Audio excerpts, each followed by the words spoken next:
Nang marinig ni Benedicto ang tungkol sa naramdaman nito, nagpasya silang lapitan ng kubo upang kumpirmahin kung ano ang nilalang na nasa loob nito. Habang binabagtas nila ang daan, ipinagtapat ng binata sa kanya na ang nilalang na maaaring makaharap nila ay isang binatang halos kasing edad niya lamang. Bagaman bata pa ang pangangatawan nito, nasisiguro ng kurkur na halos nasa humigit ng 100 taon ang edad ng nilalang na yon. Sa pagdating nila sa bakuran ng nasabing tahanan, una nilang naramdaman ay ang nakakasulasok na amoy ng paligid. Nagkalat ang mga patay na puno sa lugar, indikasyon na matagal na yung pinamahayan ng napakaraming mga salot. Ilang minuto pa ang lumipas, bigla naman silang natigilan nang marinig nila ang pagtatanong ng nakatira sa loob ng kubo. "Sino yan? Anong pakay nyo rito?" Seryosong tanong nito. Matapos nitong makapagsalita, nag-umpisa ng lumangit-ngit ang mga kahoy na nagsisilbing papag ng kubo. Hudyat na naglalakad na ang nilalang papalabas ng bahay nito. Sa pagpapatuloy ng kanilang pagramdam, minabuti nilang wag nang umalis sa kanilang kinaroroonan upang tapusin na agad kung sino man ang lumabas sa kubo. Nagpasya na silang dalawa na hindi nila bubuhayin ang sinumang nilalang na siyang lalabas ng kubo. Sa pagbukas ng pinto, bumungad sa kanila ang maamong pagmumukha ng binata na nakangisi. Nang masipatyo ng kurkur, dali-dali naman yung lumapit sa kanya habang nagwiwika ng, "Hindi nga ako nagkakamali. Siya nga ang taong pinagkatiwalaan ng matanda sa aming hanay noon. Hindi ko alam kung ano ang kanyang abilidad pero nasisiguro ko meron din siyang dugo ng aswang." Matapos nitong makapagsalita, muli itong tumitig sa bintana habang hindi umiimik. Nang marinig ni Benedicto ang sinabi nito, pinili niyang pakiramdaman ang mga susunod na gagawin ng nilalang. Sa pagbalot ng katahimikan sa paligid, bigla namang ngumisi ang binatang yon habang nagwiwika ng, "Buso ang lahing aking pinagmulan. Kagaya niyo din ako. Yun nga lang, may mga abilidad akong wala kayo." Matapos nitong makapagsalita, inihipan nito ng dasal ang kanyang tahanan at kasabay nito ang dahan-dahan nitong pagpapalit bilang isang puno. Sa puntong yon, doon na numbalik kay Benedicto ang tungkol sa lahi ng buso na kung saan kalimitan yung nanananahan sa mga puno. Minsan na ding inilahad sa kanya na ang uri nito ang kalimitang bumabantay sa pinagpupugaran ng matanda. Upang masagot ang kanilang mga katanungan, pinili nilang manatili sa kanilang kinaroroonan habang seryoso yung kinakausap. Ang nais lang noong malaman nila Benedicto ay kung bakit nasa puno yon ang gubat ng nag-iisa. Nang marinig naman yon ng binata, hindi yun nag-alangang sumagot na para bang baliwala sa kanya ang mga detalyeng kanyang inilahad sa dalawa. Ayon dito, na kaya lang naman siya nanirahan sa lugar na yon ay upang mabigyan ng matanda ng pagkakataon na makapaghanda. May mga pangyayari kasing hindi nila inaasahan na kung saan bumaliktad ang sitwasyon para sa kanilang grupo.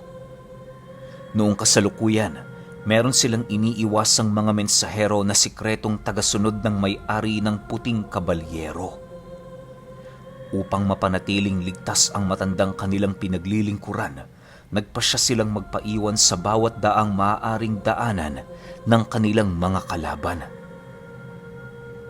Parte yon sa kanilang mga dakilang alituntunin na kung saan hindi nila maaaring talikuran.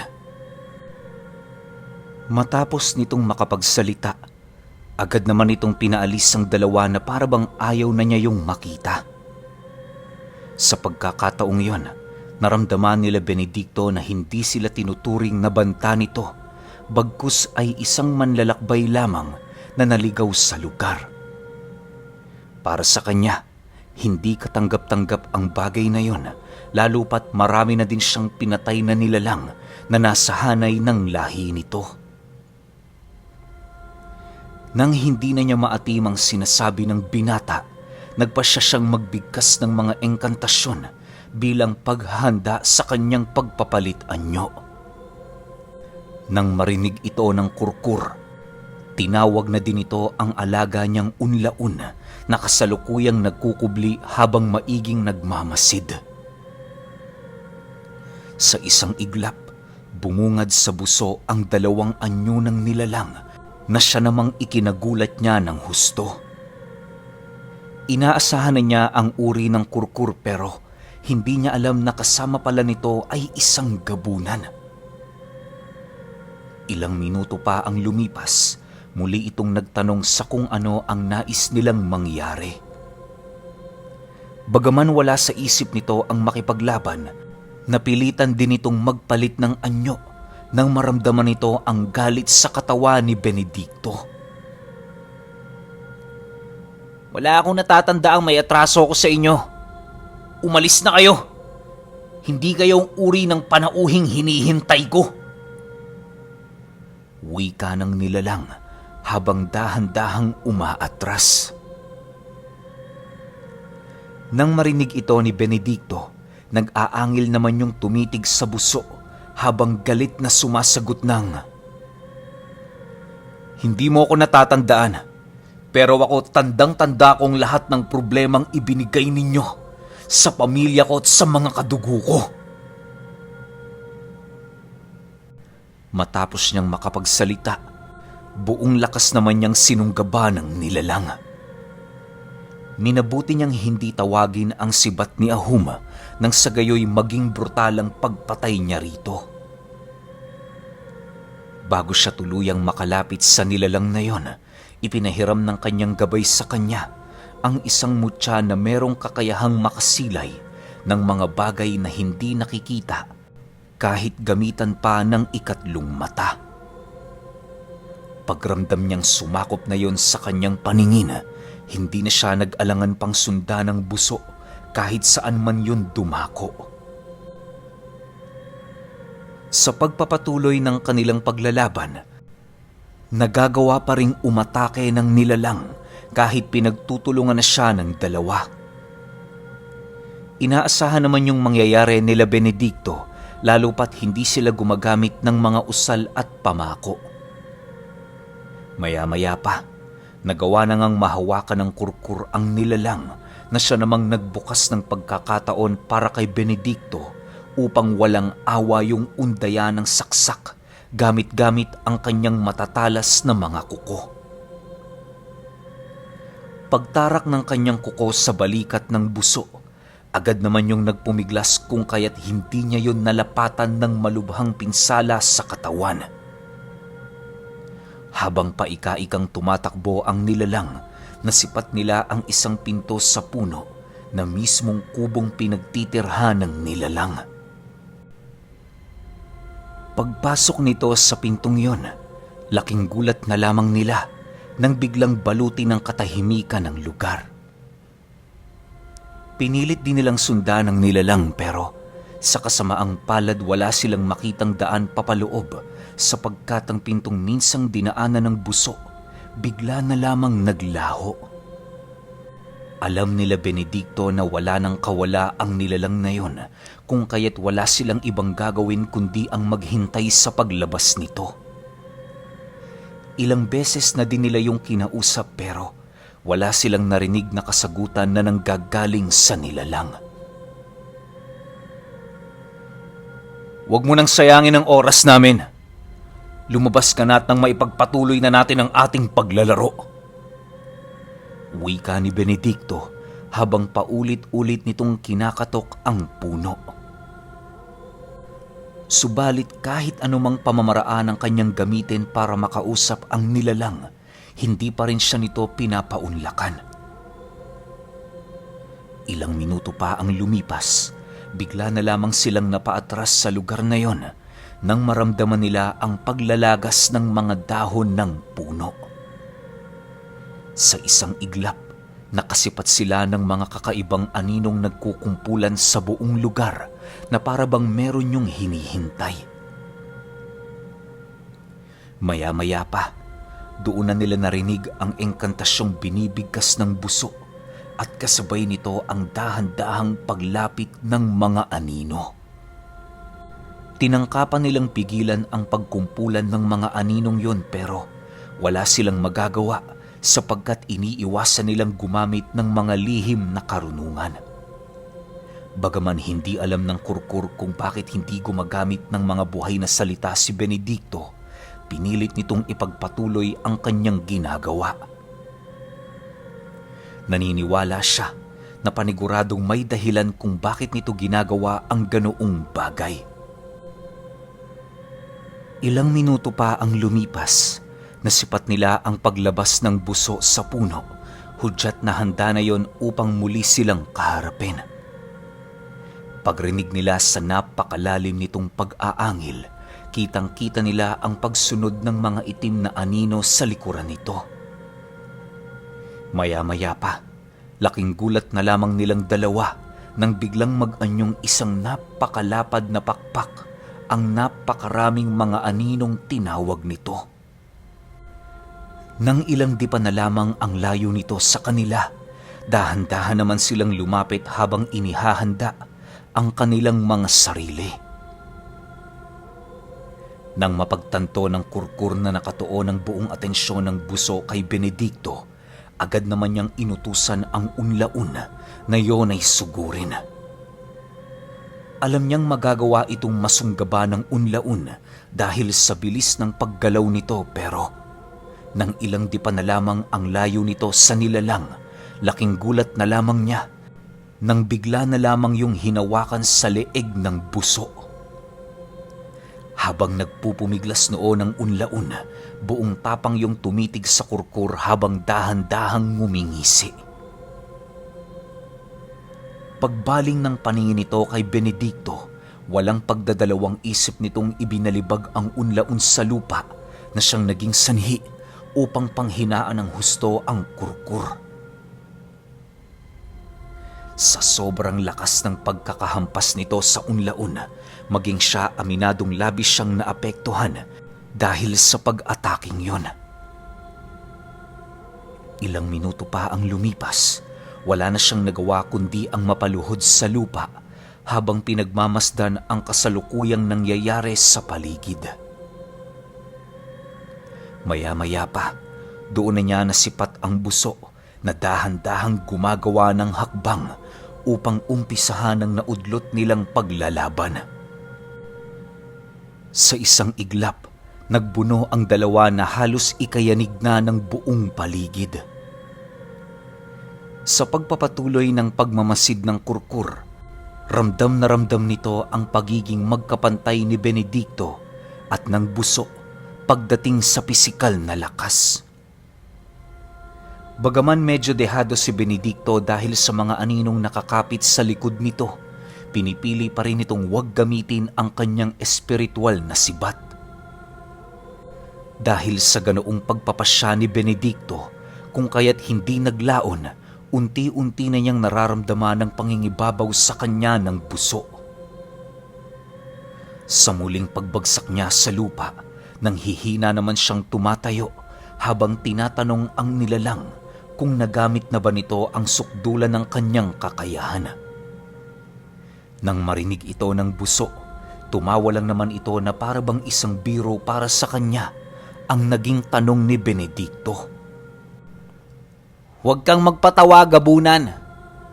Akala mo ba ginamit ko na ang lahat? Hindi ko kinakailangang ibuhos ang lakas ko sa'yo para lamang magapi ka. Ito ang itatak mo sa isip mo. Ang kakayahan mong pinagmamalaki, kailan may hindi papantay sa tunay kong lakas." Seryosong sagot ng nilalang sa kanya. Matapos nitong makapagsalita, lumitaw sa tabi ni Benedicto ang kanyang gabay habang ibinubulong sa kanya ang tungkol sa mga bagay na natuklasan nito sa kanyang kalaban. Nang marinig niya na walang kakayahan ng buso para paglahuin ang kanyang sarili, nagpasya yung gumamit na ng lihim na karunungan. Sa pagtayo niya mula sa kanyang kinalagpakan, dahan-dahan naman siyang nag-usal ng pantawag sa sibat ni Ahum. Pagkarinig ng buso sa kanyang engkantasyon, nakaramdam ito ng kung anong kakaiba sa kanyang katawan. Ilang ulit pa nitong tinanong si Benedicto kung ano ang kanyang inuusal, pero wala itong panahon para siya ay sagutin ng diretsyo. Ilang minuto pa ang lumipas, tuluyan na siyang nakatayo at kasabay nito ang paglitaw sa kanyang kanang kamay ng sibat ni Ahum. Sa muling pagsilay niya sa nilalang, seryoso naman niya yung tinitigan mula ulo hanggang paa. Maya-maya pa, tinanong niya ito kung pantay na ba ang lakas nila. Pagkarinig ng buso sa kanyang sinabi, laking gulat na lamang nito nang maramdaman niya ang nag-uumapaw na lakas ni Benedicto. Sa puntong yon, mabilis ang binalot ang katawan nito ng takot na siyang naging sanhi upang doon na yon magpasya na tumakas. Subalit dahil sa nagawa na ng gabay ni Benedicto ang parte nito, kung kaya't naging bigo ang buso na paglahuin ang kanyang sarili. Dahil sa pangyayaring yon, wala na itong nagawa kundi umatras habang naghahanap ng daan na maaari niyang takasan. Sa pagtalikod nito sa harapan ni Benedicto, bigla na lamang yung napasubasob sa lupa nang tumarak sa dalawang paa nito ang espiritual na sibat ni Ahum. Pagkahawak doon ng nilalang, napasigaw na lamang yon ng napakalakas nang maramdaman niya ang animoy nagniningas nitong presensya.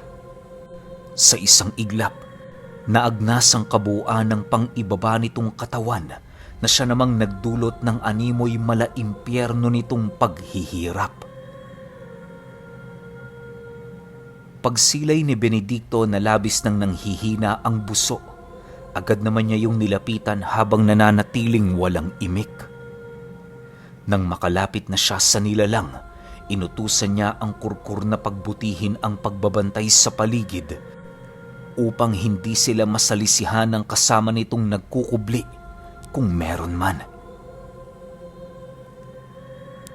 Matapos niya yung gawin, doon niya inumpisahan ng seryosong pagtatanong. Ang una niyang naging katanungan sa buso, ilan pa ang natitirang bilang ng grupo nila? Saan nagtatago ang iba? At kung ano ang mga nakamamatay nitong mga abilidad? Hanggat hindi nasasagot ng buso ang mga katanungang yon, hindi niya yon tinatantanan. Sa bawat katanungang hindi nito nasasagot, paulit-ulit niya yung inuundaya ng saksak sa dibdib upang mas lalo pa yung pahirapan.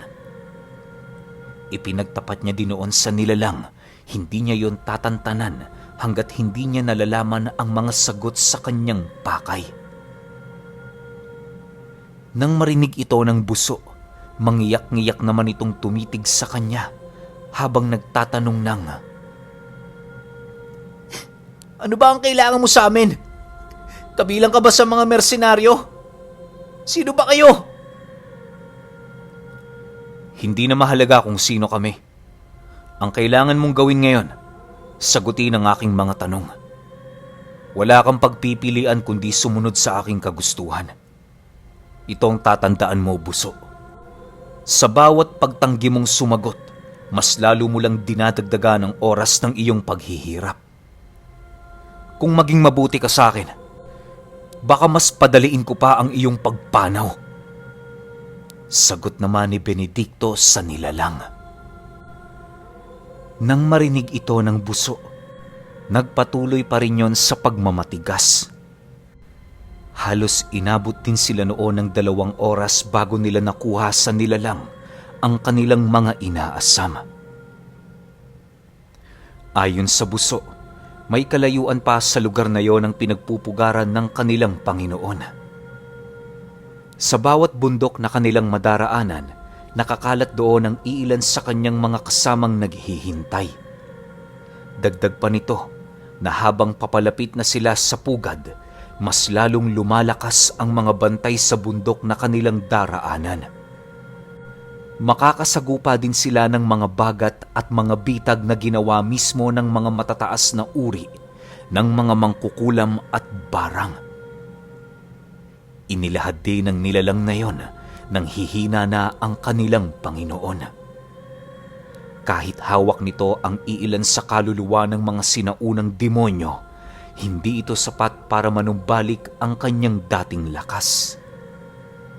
Hindi rin nagkakaroon ng bisa ang dignum nitong pagmamay-ari, gawa ng masyado pang maliit na piraso ang hawak nito para siya ay matulungan sa pinsalang ibinigay ng puting kabalyero.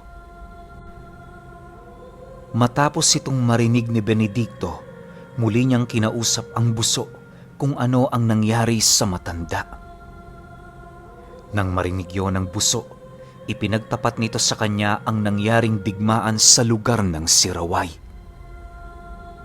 Ayon sa nilalang, na matapos makuha ng kanilang Panginoon ang kapangyarihan ng hari ng mga itim na engkanto, kinuha na din ito ang 7 kaluluwa ng mga sinaunang demonyo.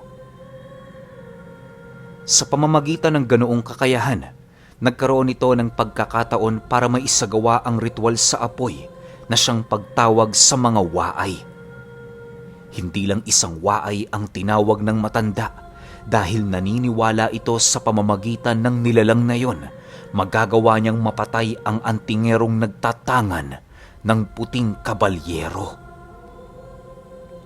Dagdag pa nito na sa pagsalakay nila sa hangganan ng Siraway, marami ang nangyari. Una nilang kinaharap ang mga nilalang na paunang depensa ng lupain na kung tawagin ay guroy. Sa depensa pa lamang yon, marami nang nalipol sa kanilang hukbo. Nakausad naman sila hanggang sa gitnang bahagi ng lupain, subalit bigo nilang marating ang lugar na kung saan nagaganap ang gapasan. Sa gitnang bahagi kasi nito, nakaharap na nila ang antingero kasama ng tiyahin nito. Akala ng buso magagawa nilang mapatay ang 2 mortal na kalaban ng kanilang Panginoon, pero nagkamali siya. Sa isang iglap, nagawa nitong malipol ang grupo ng mga waay, maging ang malalakas na pangkat ng kanyang uri. Ang kanilang ilang buwang paghahanda, nalipol lamang sa loob ng ilang minuto. Ayon pa sa buso na kahit mahirap mang paniwalaan ang pangyayaring yon, ganun talaga ang nangyari. Huli niyang nasipat ang kanilang Panginoon, hawak-hawak ng binatilyong antingero sa leeg, habang patuloy itong iniihipan ng mga buhay na kataga. Kaya lang naman siya nakaligtas ng hindi nagtatamo ng malubhang pinsala ay dahil sa mga kasama nilang nagtutulong-tulong upang siya ay mailayo sa lugar ng digmaan. Para sa mga hindi nakakaalam, ang mga guroy ay isang uri ng engkanto na maihahalin tulad mo sa wangis ng mga duwende.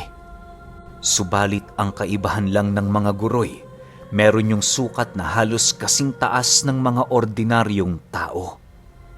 Matutulis ang mga tenga nito at napakadalubhasa ng mga nilalang na yon pagdating sa kahit na anong uri ng kombate.